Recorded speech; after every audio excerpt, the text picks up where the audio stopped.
वस्त्र पवित्र रखे, शरीर को पवित्र रखे। ये पशुओं जैसा आचरण करने वाले भजन नहीं कर सकते। ये जो कहते हैं ना भजन में मन नहीं लगता, पवित्रता चाहिए। अब ऐसे पशु की तरह शौच हो लिए, उठे चल दिए, ऐसे नहीं। पवित्रता, शौचाचार का निर्वाह कीजिए। लघु शंका भी जाइए तो जल लेकर जाइए। इंद्री का प्रक्षालन, फिर हाथ का प्रक्षालन, फिर 3 बार आचमन, राधा वल्लभ श्री हरिवंश, राधा वल्लभ श्री हरिवंश। जैसे शास्त्रीय विधान में केशवाय नमः, नारायणाय नमः, माधवाय। पवित्र रहिए। देखो भजन कैसे नहीं होता। सर्दी गर्मी सुख दुख आदि द्वंद्व हर्ष विषाद आदि जो है इनको सहना सीखो। भगवान भी आदेश करते हैं, मात्रा स्पर्शास्तु कौन्ते शीतोष्ण सुख दुखदा आगमा पायनो अनित्यास्तास्तितिक्षस्व भारत। जो इनको सह जाता है वही परम पदवी को प्राप्त होता है। थोड़ी सी गर्मी आहा, थोड़ी सी सर्दी आहा, पूरे जीवन गर्मी। पैर की त्वचा ऐसी हो गई थी कि बंबूल का कांटा टूट जाता था, घुसता नहीं था। जीवन में कभी पादुका ही नहीं, तो चमड़ी इतनी मोटी हो गई थी पैरों की। सर्दी गर्मी जैसा आप इसको, आप देखो यहां आप कौन सा स्वेटर पहनते हैं?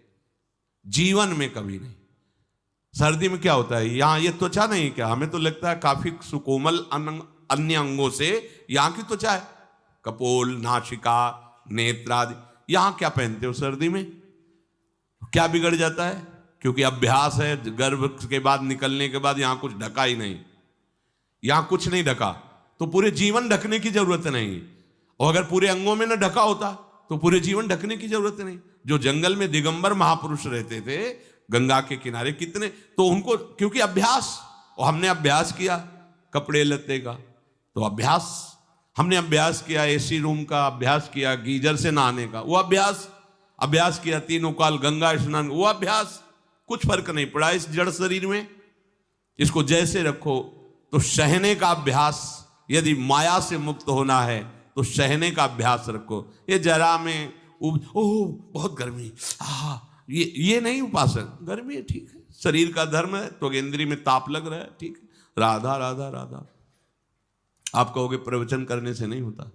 कभी बिजली नहीं रखी ईद दाम में, कटवा के रखे थे? बिल्कुल नहीं। जितनी देर होश रहा, आंख का हाथ से पंखा कर लिया, नहीं तो बस राधा राधा राधा। जो मिला मांग के खाया, कुछ आसन पे लेट।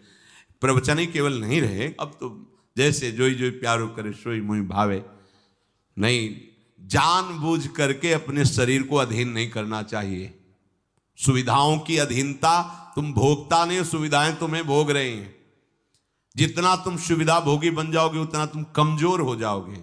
सीधे प्रकृति का वार सहो, तुम महात्मा सुदृढ़ बलवान हो जाओगे। तुम्हारे आगे समर्थ शब्द लग जाएगा।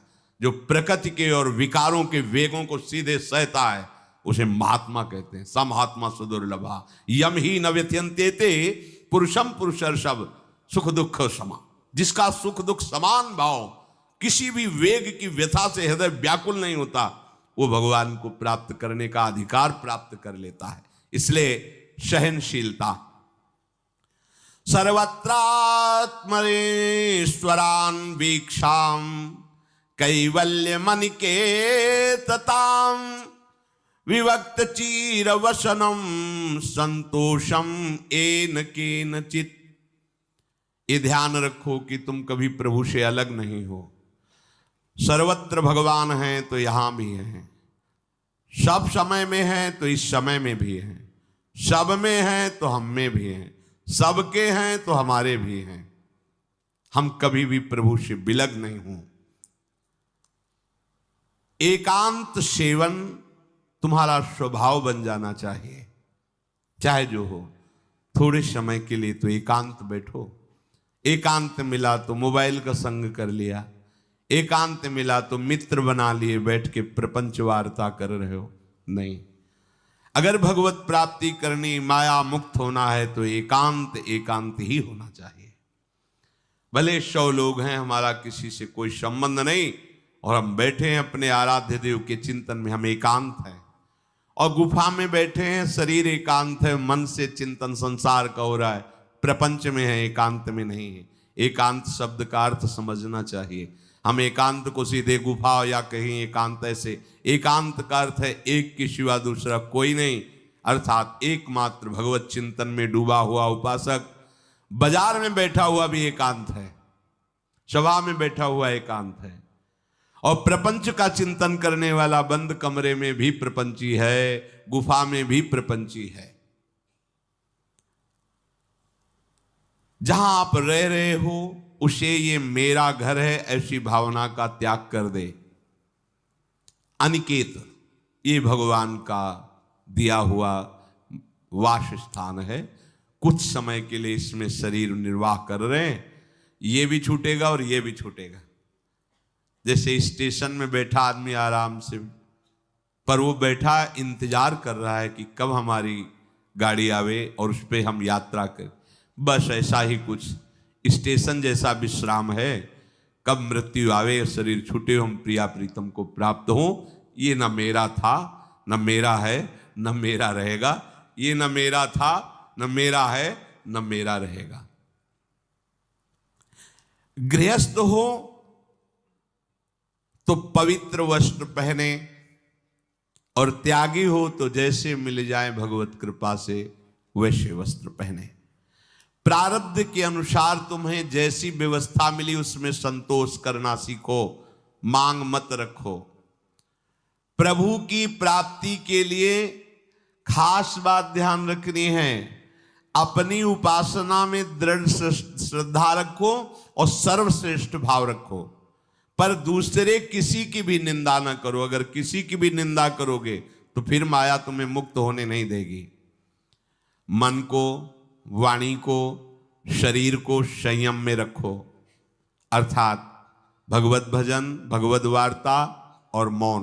मन का संकल्प विकल्प रहित होना, विषयों का चिंतन न करना, प्रभु के रूप का, नाम का, धाम का, लीलाओं का चिंतन करना। शरीर का शास्त्र संयम से वर्ताव करना। अब माया मुक्त होते चले जाओगे, इनमें किसी में भी त्रुटि ना हो, सावधानी रखो। अपनी इंद्रियों को सावधान रखो, किसी के दोष न देखने पावे। कोई गलत चेष्टा देखेंगे तो ये भी गलत करने के लिए तैयार हो जाएंगी। हे राजन, श्रवणम कीर्तनम ध्यानम हरेरद्भुत कर्मणः जन्म कर्म गुणानां च तदर्थे अखिल चेष्टिता। श्री भगवान के बड़े अवतार हुए हैं, बड़ी अद्भुत अद्भुत लीलाएं हैं। प्रभु का प्रकट होना, लीला करना, दिव्य गुणों का वर्णन, यदि आप इनको गाएंगे लीलाओं को और श्रवण करेंगे तो मोह की बात क्या, महामोह का भंजन हो जाएगा। बड़ी सामर्थ्य भगवान के चरित्रों की, महिमा बड़ी है। अगर इनको आप सुनेंगे, बार बार सुनेंगे, तो आपको और कोई साधन करने नहीं पड़ेंगे, अपने आप सब साधन प्रकाशित हो जाएंगे। जहां कहीं कभी भी किसी का उद्धार की बात आई है तो भगवत चरित्र सुनने से ही आई है। शरणागति श्रवण से ही प्रारंभ होती है, भक्ति भी श्रवण से ही प्रारंभ होती है, पूर्णता भी श्रवण से ही होती है। श्रवण सुजस सुनी आयऊ, और श्रवणम कीर्तनम स्मरणम, पहला श्रवण। खूब भगवत चर्चा सुनने का स्वभाव बना लेना चाहिए। पर देखा जाता है कि 20 वर्ष भगवत चर्चा सुनने पर रंग नहीं आता, क्योंकि ये तो बना लिया स्वभाव कि जहां भी कथा हो रही सुन रहे, और बाद में निकले तो बख्शते वो किसी को नहीं, सबकी निंदा करते। बस किसी एक की प्रशंसा, एक की निंदा, तुम्हारा सारा का सारा सत्संग बेकार हो गया। अगर सत्संग को सुरक्षित रखना है तो ना किसी की स्तुति, ना किसी की निंदा, जो सुना है उसको अपने जीवन में मनन करते हुए उतारे। प्रभु की लीलाओं का श्रवण और प्रभु के नाम का कीर्तन और प्रभु के रूप का ध्यान, ये 3 बातें बहुत जल्दी भगवत प्रेम प्रकट कर देती है। ये 3 बातें बहुत जल्दी भगवत प्रेम प्रकट कर देती हैं। प्रभु के अवतार लीला चरित्रों का खूब गायन करे, खूब श्रवण करे, भगवान की अवतार लीलाएं भी हैं और प्रभु की प्रेममय निकुंज लीलाएं भी हैं। तो अगर आपका निकुंज लीला में प्रवेश नहीं है तो प्रथम सुने भागवत, भक्त मुख भगवद वाणी, भगवान के अवतारों का, भगवान की अवतार लीलाओं का श्रीमद् भागवत में खूब बढ़िया वर्णन है।